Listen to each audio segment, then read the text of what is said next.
Was it enough for both sides to save face? The United States dialing back threats of further military retaliation against Tehran after missiles fired at coalition air bases in Iraq failed to inflict casualties. They even appear, according to reports, to have been forewarned. Donald Trump can brag that he took out Qassem Suleimani, the face of Iranian external operations, with limited consequences so far. Iran can boast that it flexed its muscle by firing weapons directly from home soil.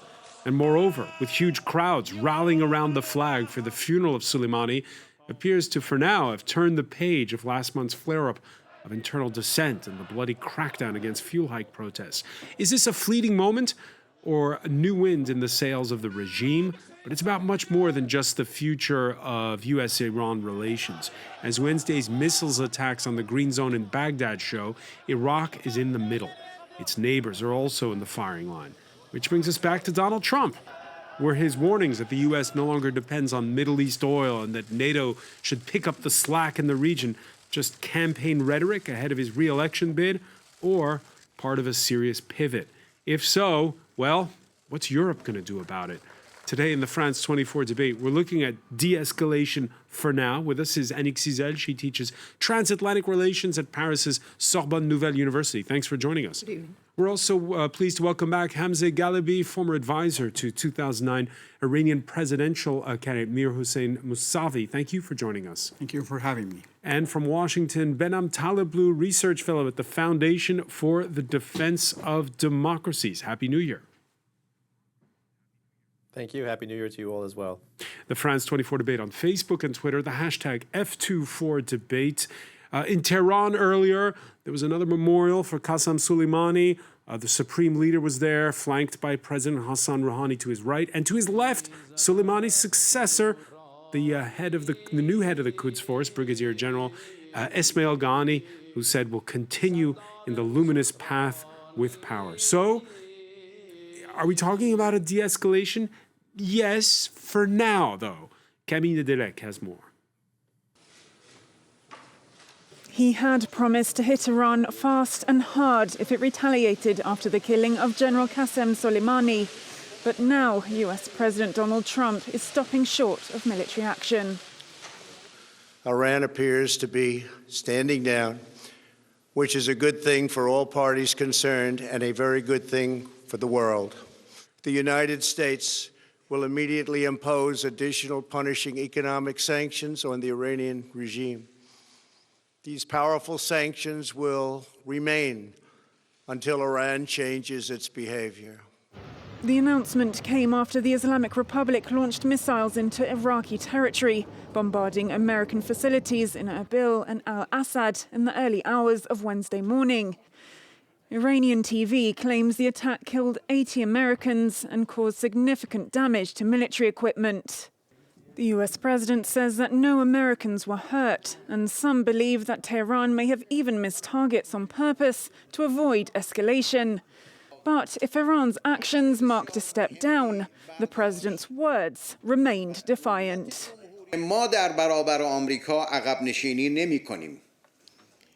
We don't retreat in the face of America. If America has committed a crime, it should know that it will receive a decisive response. Iran had pledged to seek revenge against the United States after Iran's top general was killed in an American airstrike in Iraq. His death caused an outpouring of grief and anger in both Iraq and Iran, with thousands at his funeral chanting death to America. Now, the U.S. has announced new sanctions, and out of Tehran, this quote from a member of Iran's Joint Chief of Staff: the Revolutionary Guards will impose a harsher revenge on the enemy in the near future. So let me begin with you, Hamzeh Galibi. Is it over for now, or was that just Act 1 of Iran's retaliation? I think direct retaliation, military action is over. That was Iranian told before any action. They said, General Dehgan in official interview said, we will take a military action by Iranian military on American base, and then we are going to stop if the U.S. don't respond. That's what's happened.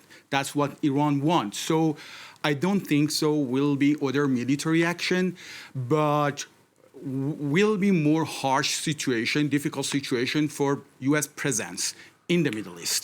That's for true. That's became more easy for Iranian part because in Iraq, the militia and the parliament of Iraq ask American to leave. So that's helped Iranian to increase the cost of presence of U.S. military force. Behnam Taleblu, is it untenable for the U.S. to keep a military presence in Iraq now?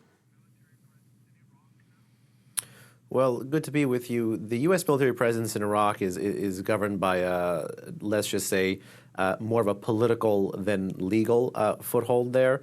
We know that in this case, Washington is there at the behest of the Iraqi government, at the invitation of the Iraqi government.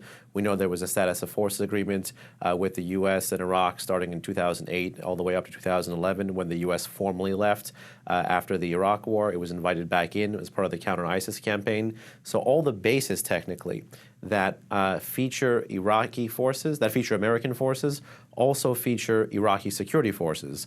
And the word is co-locate. American and Iraqi security forces are co-located together. But those bases, make no mistake, are Iraqi bases. Erbil, Ain al-Assad. It's not like America owns that, per se.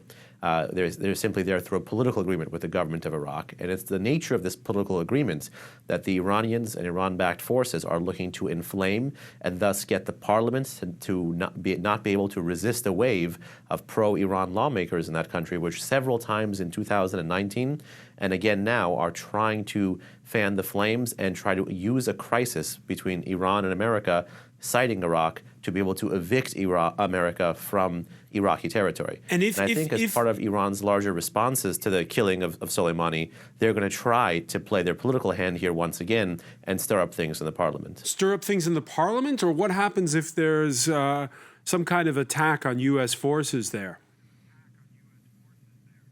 Well, there was already, again, I think mere hours after President Trump had spoken yesterday, there was again rocket attacks, likely Katyushas, towards the Green Zone, where the U.S. Embassy in Baghdad centrally is located. So all of this means that there is still that tit-for-tat escalation, not driven by the death and the killing of Qassem Suleimani, the Quds Force general, but rather than the larger escalation, the cycle between the U.S. and Iran over the sanctions that the president restored when he left the JCPOA, and Iran's policy as of May 2019, when it decided not to absorb the sanctions pressure, but to play a game of chicken with Washington and escalate across the region in the nuclear domain, in the cyber domain, when it comes to missile testing. So that pressure is going to drive pro-Iran forces that are proxies to continue to escalate, but probably stay below what they now know is a U.S. red line, which is the spilling of American blood, which is why America responded with force to the killing of the American contractor who was a U.S. citizen in northern Iraq in late December, but likely now has not responded militarily to the strike on the base where Iraqi and American security forces are co-located in Ain al-Assad most recently. Annie Cizel, you agree? I think there are two things here which we need to keep in mind. First of all is the chain of events ever since May 8th, 2018, when President Trump decided to pull the United States out of the Joint Comprehensive Plan of Action, the Iran nuclear deal. Most definitely, Tehran was not going for tit-for-tat, was not escalating anything prior to the U.S. withdrawal from the Paris Accord. Prior to the U.S. choice to revert back to a form of staunch unilateralism, not just against Iran, but against its European allies who had co-signed the JCPOA. And the chain of events, which we're not going to retrace all of it today, but started escalating then, with Iran gradually, step by step, step by small step, withdrawing or stepping back from its agreements ever since 2018 under the supervision of the UN Agency for International Agency for Atomic Energy. So this is one thing we need to keep in mind, is the chain of events. The second thing we need to keep in mind is that Shia militias, and especially Hezbollah brigades in Iraq, or in Lebanon, for that matter, the Hezbollah in Lebanon, do not necessarily ask Tehran before before they go into action, before they decide to try and hurt U.S. interests, or try and remind the Americans that international intervention may not be wished for by the populations in the Middle East itself. So it could all kick off at any time. So what I'm saying is, yes, we have two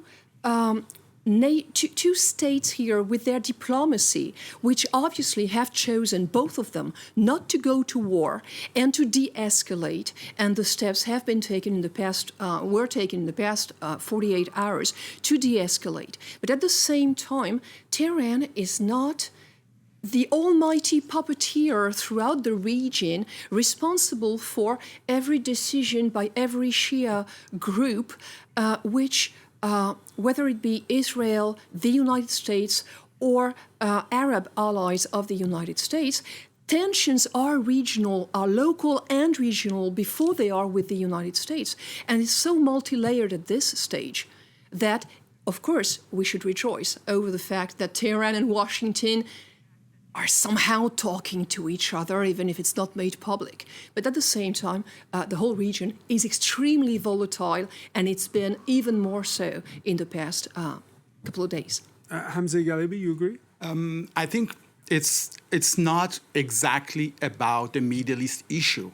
What's going on in the Middle East, it's more influenced by American domestic politics.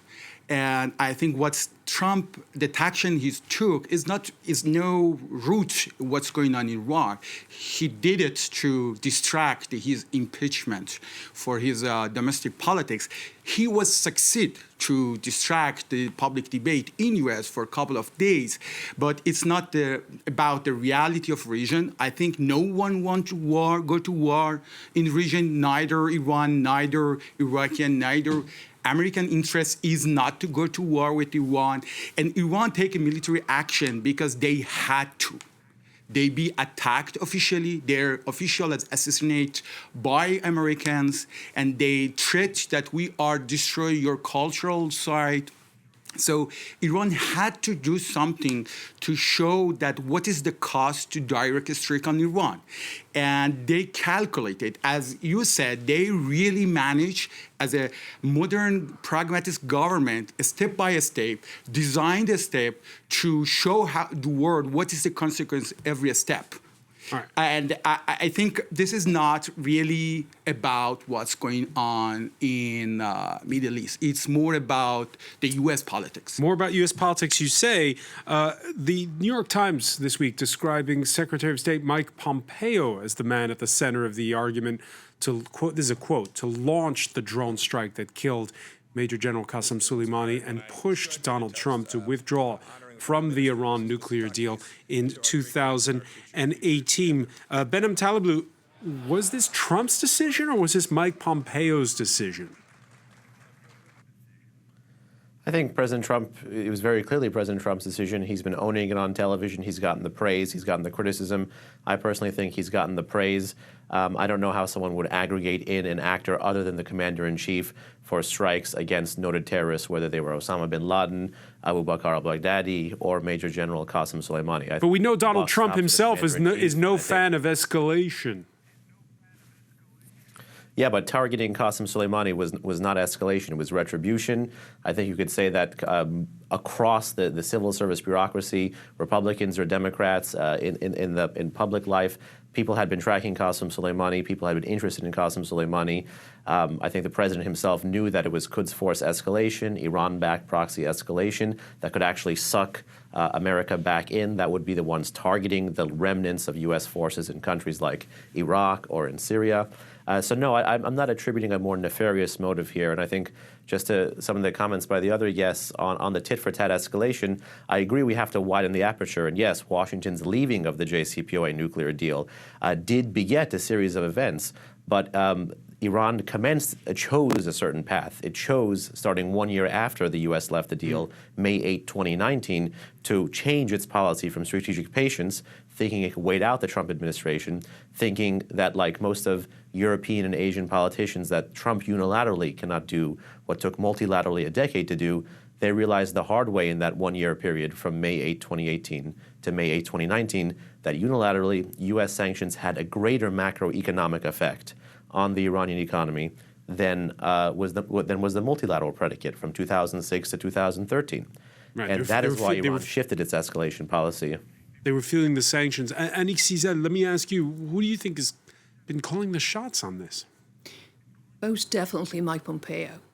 Officials in Washington have been talking to the American press, and former Secretary of Defense James Mattis published a book in the meantime, in which he does say that, he did write, that he was asked by President Trump to look at the options, including the option of killing Soleimani.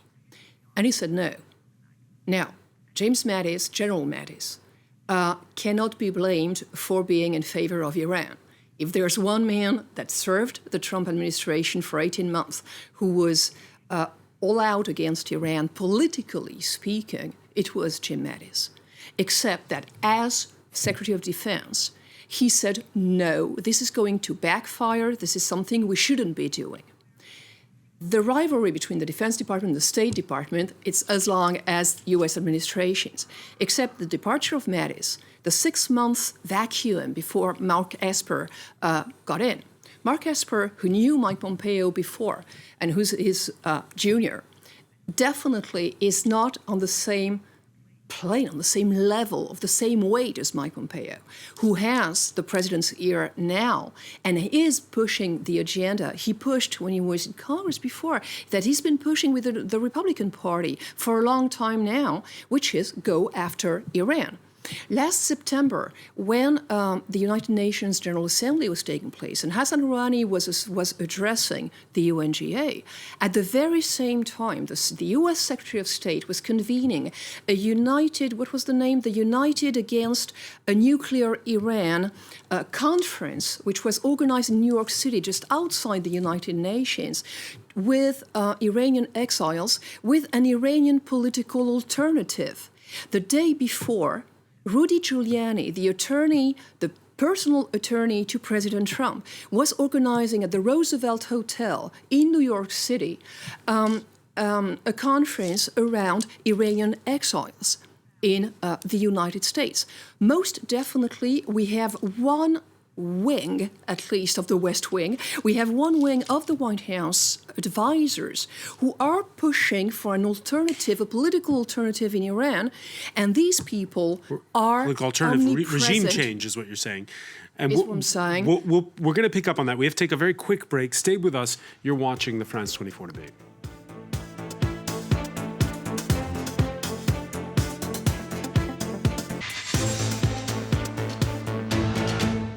Welcome back, or welcome if you're just joining us. It's the France 24 debate, and we're looking at the fallout from that tit-for-tat spike in tension between the U.S. and Iran, which appears for now to have de-escalated up to a point, say our panelists, Annick Cizelle, who teaches transatlantic relations at the at Paris-Sorbonne Nouvelle University, Hamzeh Galebi, a former advisor to 2009 Iranian presidential candidate Mir Hossein Mousavi, and Behnam Taleblu of the Foundation for the Defense of Democracies. Thank you for joining us from Washington, where there has been a lot of activity this Thursday. The House of Representatives voting a measure to limit Donald Trump's ability to escalate. That's expected to be killed by the Senate.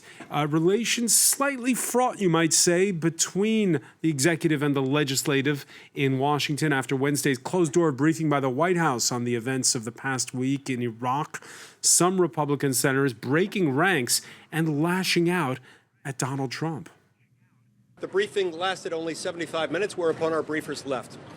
This, however, is not the biggest problem I have with the briefing, which I would add was probably the worst briefing I've seen, at least on a military issue, in the 9 years I've served in the United States Senate. What I found so distressing about that briefing was that one of the messages we received from the briefers was, do not debate, do not discuss the issue of the appropriateness of further military intervention against Iran. And that if you do, you'll be emboldening Iran. Benem Taliblu, your reaction? Yeah, I had been watching a little bit of the reactions after there were briefings yesterday on Capitol Hill about the intelligence behind the administration's case for the killing of Qassem Suleimani. And I have to say, most of the criticisms that you heard, and I think you heard Mike Lee right there speaking out, was a criticism of the framing and a criticism of the briefing itself. I didn't necessarily hear criticism of the content. Perhaps the content criticism of that didn't make its way out. I didn't necessarily see that as criticism of President Trump or the Trump administration either. Again, literally, there are reports that say people are asking one of the briefers to present the information. One of the briefers says, "Please read it." So you're confident that the comment that you just mentioned. You're confident there was hard evidence that justified the military action that was taken? Oh, that's a different question. But on the intelligence, obviously, I'm in the open source community. None of us have access to this information. But I'll tell you this: Qassem Suleimani had a 5-year United Nations Security Council travel ban against him. Had he adhered to that ban, he would have been alive today. What was he doing in Iraq? That raises an interesting question. Qassem Suleimani was not in Iraq to have the famous Iraqi fish dish, masqouf. He was liaising with the head of that militia, Kataib Hezbollah, which is a designated terrorist group.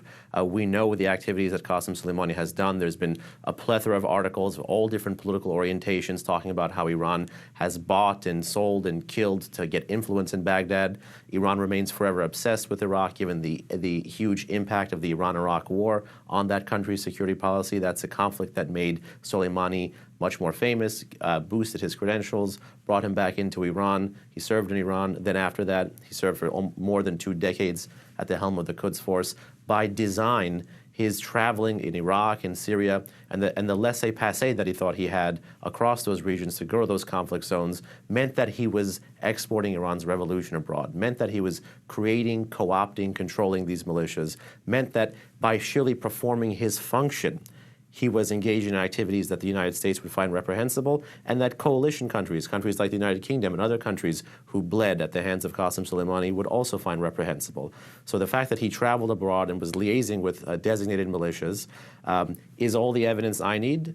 But then again, I haven't seen the information, and no one has actually seen in the open source the information tying it to the specific strike. Hamza Gilami? This is the Trump administration narrative. That's less credible organization in the world to talk about this. The U.S. have a history of lying.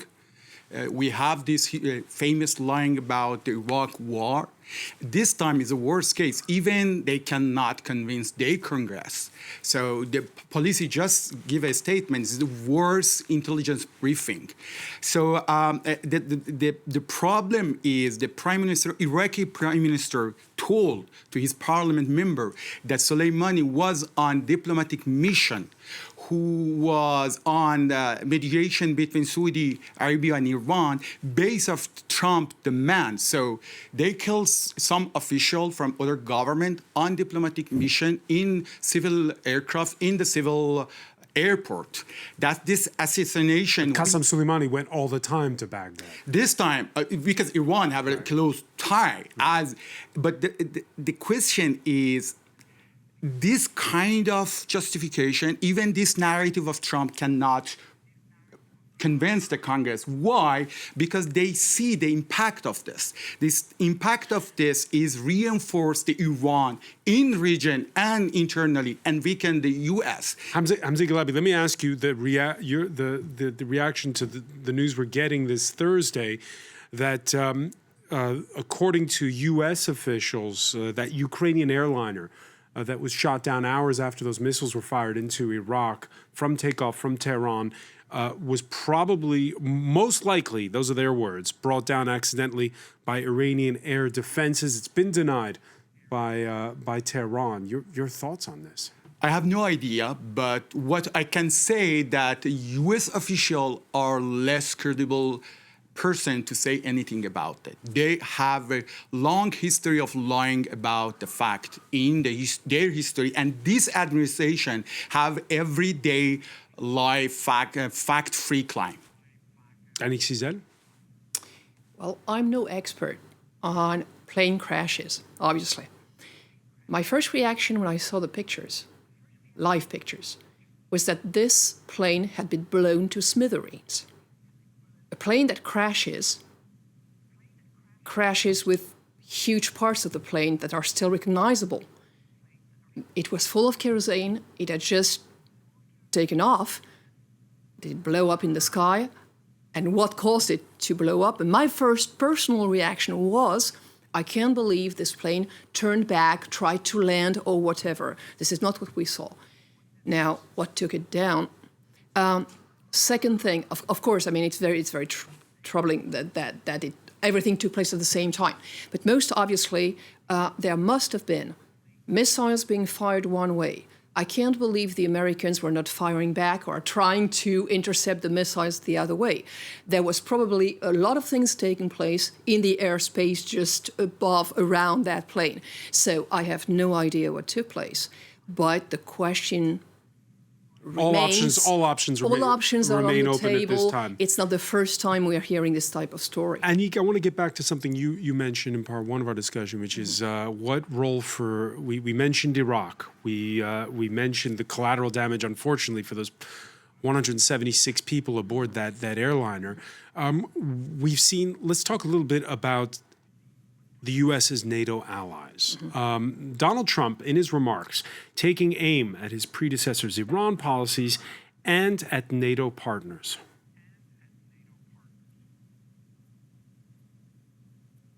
I am going to ask NATO to become much more involved in the Middle East process. Over the last 3 years, under my leadership, our economy is stronger than ever before, and America has achieved energy independence. These historic accomplishments change our strategic priorities. We are independent, and we do not need Middle East oil. Annick Cizel, we had this whole debate when there was the NATO summit that took place. Now, in the wake of the strike, we've seen a pullback, at least temporary, of some NATO partners present in Iraq. I'm thinking of the Germans, the Danes, the Canadians as well. What's going to be is this just, again, as Hamza was saying earlier, just part of campaign rhetoric, or are we really witnessing a pivot here? I think it's both. I definitely agree with the campaign rhetoric and the trying to divert public opinion back home in the United States, to divert their attention away from impeachment, most definitely. At the same time, there's something very ironic taking place. We all remember candidate Trump in 2016 saying NATO is obsolete. And now he's telling us that NATO is going to dive even more into out-of-area missions than the NATO Iraq mission, which President Trump himself reactivated in 2018. There used to be a NATO training mission Iraq until 2011, when Barack Obama ended the war. The combat troops took off the combat troops from Iraq. In 2011, the war officially is over. Training and advising continued, but it's President Trump who revived the NATO mission in Iraq in 2018, delegating, therefore, as part of his burden-sharing approach. Is he right? Is he right when he says, listen, why should we be the ones to carry the thick of the load with all the aircraft carriers, with all the troops, when we don't even need the oil that much anymore? This is something that every U.S. president has been saying ever since John Kennedy, that the burden should be shared, and that possibly, in this case, the only alliance that can do the job is NATO, that the Europeans need to be brought in, that the Canadians need to be brought in, and the NATO training mission recently was under Canadian leadership until these past few days, when NATO has had to protect its personnel. And President Trump did talk to Secretary General Jens Stoltenberg, the NATO Secretary General, to reactivate not just NATO as it was, but really activate NATO, I was going to say, more in the Libyan way, more in the Libyan campaign, sharing the leadership, sharing the political responsibility, sharing the human resources, sharing the financing of expanding NATO's mission in the Middle East. This is what's come out. I mean, NATO has made public a short readout of the phone call. And it could be a pivot because it's not in NATO's mission there, and therefore telling us that the United States is absolutely not leaving the Middle East right now. Because when the Iraqi parliament said, okay, US go home, I was thinking maybe this is what President Trump wants. That is, pull out all the troops of Iraq, just like he wanted to pull out of Afghanistan, just like he wanted to pull all the troops out of Syria. And at the same time, so it could have been something that was playing in the hands of President Trump. This is quite the reverse, because most definitely NATO allies are not going to go more into the Middle East without the United States. Is it a pivot to protect Iraq against Iran? Where is Syria on this? What's the number one mission of NATO today? It's containing ISIS. Right. What is the major fallout of what's been taking place in the past couple of days? It's ISIS. Please. I would say you are totally right to ask those of questions that I think the Trump administration don't think about. There is no policy to criticize. There is not something coherent. And I would say, yes, it's not NATO and U.S. strategic interest to involve in Middle East. Their strategic danger is China. Be involved in Middle East, another war doesn't make sense. Doesn't strategically make sense. And Iran can fight against that. So that's why everyone surprised. The act of war of U.S. doesn't make sense. This is not policy to criticize. That's why it's really difficult to make sense of it. For any point of view, you cannot say this is U.S. interest in Middle East. Behnam Taleblu, can you clear up the confusion there expressed by Hamzeh? In short, no. Listen, back during the Cold War, Washington tried to create a regional version of NATO in the Middle East, tying it specifically to 3 non-Arab countries: Pakistan, Iran, and Turkey. Of course, Turkey is part of NATO, was part of NATO, remains part of NATO. The late Shah of Iran was a proponent of CENTO. He wanted the security umbrella that existed for NATO to be extended deeper into the Middle East. The U.S. 50, 60, 70 years ago rejected it. And my guess is the infrastructure, the political planning to extend NATO, which the debate is a very vigorous debate to extend NATO further, even into the East or further elsewhere. That's a political football both on the European continent and definitely in Washington. I can't even imagine the kind of discussions or deliberations that would need to take place to extend NATO across the Middle East.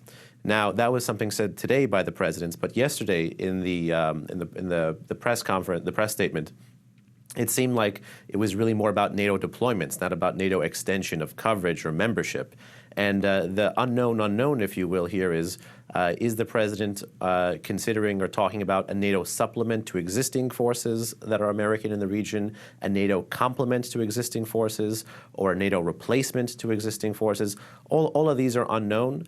And I guess we'll just have to wait to see how the rest of Washington deals with it. But all of it is new, and all of it is simply the product of a press conference for now. So again, it remains to be seen under what authority, and let me ask under what interest, under what jurisdiction, and it's all a bunch of hypotheticals for now. And Behnam, what next for the nascent street, leaderless street protests we've seen in Beirut, in Baghdad?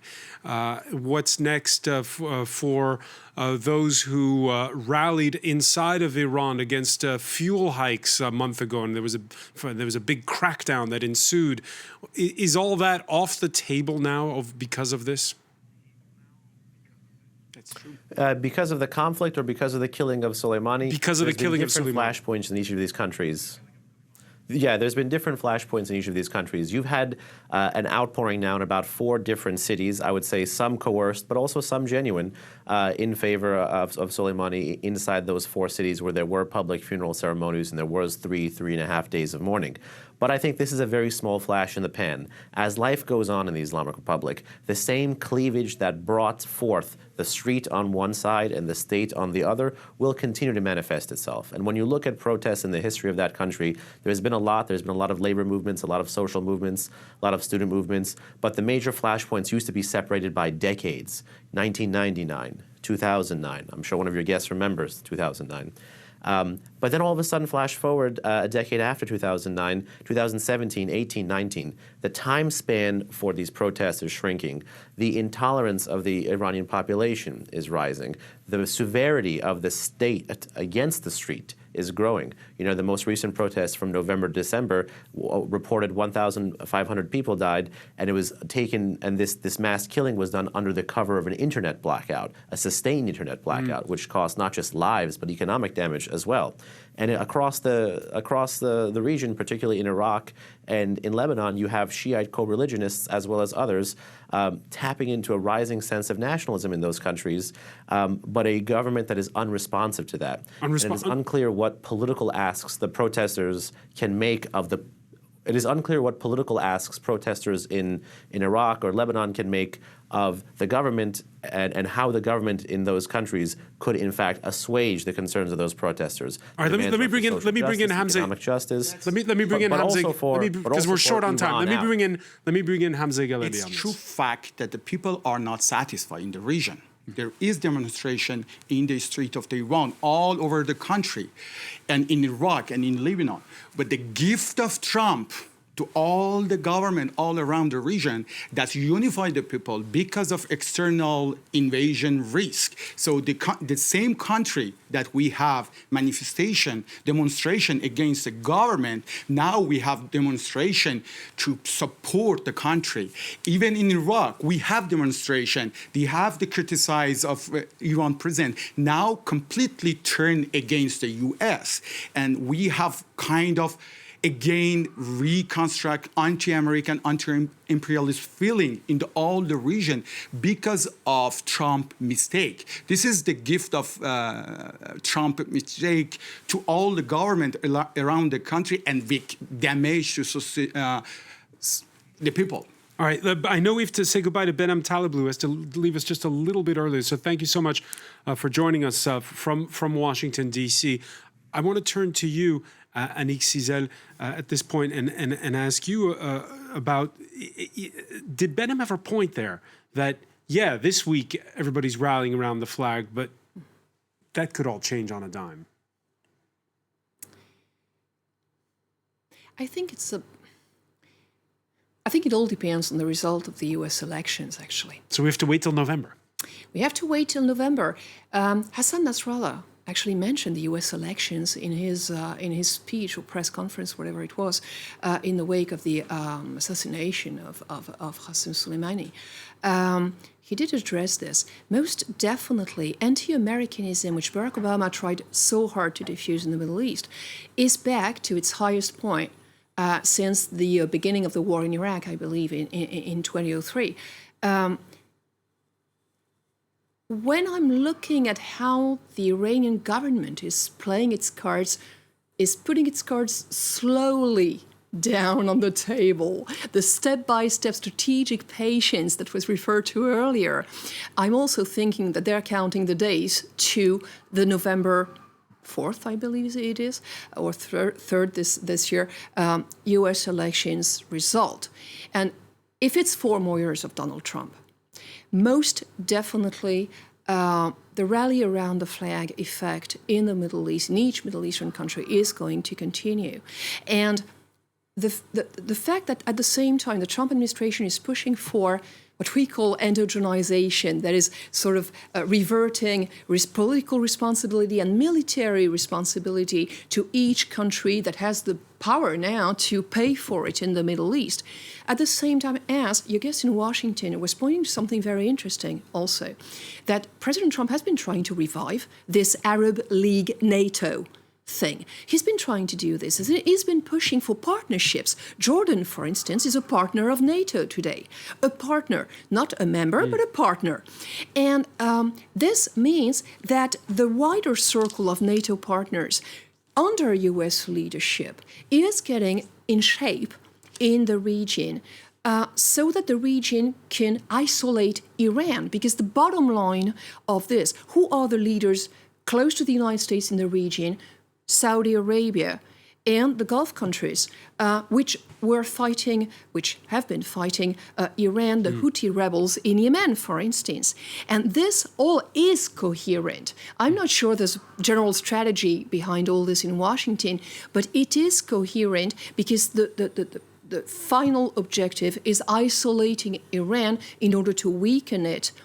Again, Do you think this helped, this action, military action helped? Again, at the expense of the containment of ISIS.